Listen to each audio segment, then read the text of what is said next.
गुढीपाडवा अक्षय तृतीया सण मोठे भारी, स्वतःचे घर घेऊन तोरण बांधू आपल्या दारी। सूरज इस्टेट डेव्हलपर्सचा भव्य गृह प्रकल्प रॉयल ड्रीम लँड 1, 2, 3 BHK तयार फ्लॅट्स बजेट मध्ये बसलेत। सर्व अत्याधुनिक सुविधांनी आधीच सजलेत। GST आणि रजिस्ट्रेशन फी माफ। Royal dream land, Gangai lawn जवळ, Phulewadi ring road, Kolhapur. Phone 94 21 11 17 94।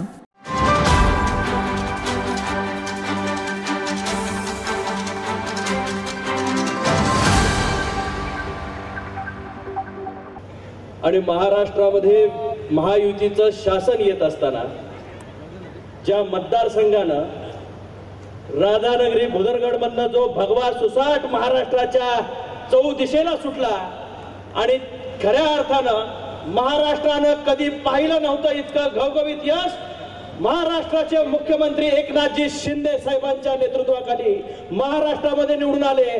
त्यामध्ये आपले आमदार सन्माननीय प्रकाशरावजी आंबेडकर हे खऱ्या अर्थानं महाराष्ट्राचं भूषण म्हणून त्या ठिकाणी आपल्या नेत्यानं वर उचलून धरलं।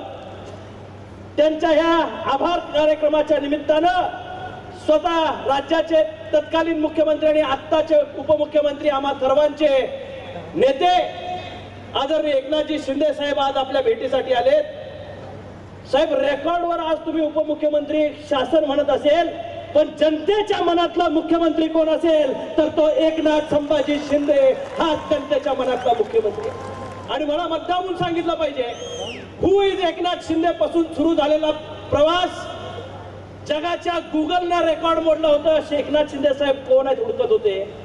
आज तळागाळातल्या शेवटच्या माणसाला जरी कुठं जाऊन विचारलं आणि साहेबांची गाडी थांबली तर बारकं शेमडं पोरगं सुद्धा येत आहे आणि शिंदे साहेब आले म्हणताय। ही ओळख 2-2.5 वर्षामध्ये खऱ्या अर्थाने एकनाथ शिंदे साहेबांनी तमाम महाराष्ट्राच्या नवतरुणांच्या हृदयावर कोरून ठेवली।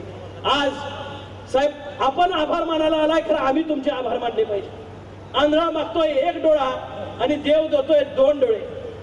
आम्ही मागत होतो कोल्हापूर जिल्ह्याला तुम्ही मंत्रिपद द्यावं।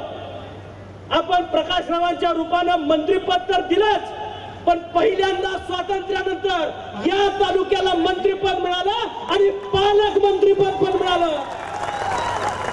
ही पहिलीच वेळ आहे की कधीही या तालुक्याला न्याय मिळाला नव्हता। डोंगर वाड्या वस्त्यांमध्ये राहणारा माणूस कधी या मुख्य प्रवाहामध्ये येईल वाटत नव्हता। मगाशी ताईंनी ज्याचा उल्लेख केला, एका कारखान्याच्या कामगाराचा मुलगा ज्यावेळी खऱ्या अर्थानं पालकमंत्री होतो ना, त्यावेळी ऊर अभिमानानं भरून येतं, कारण सामान्यांची चळवळ ही पुढे जात असती।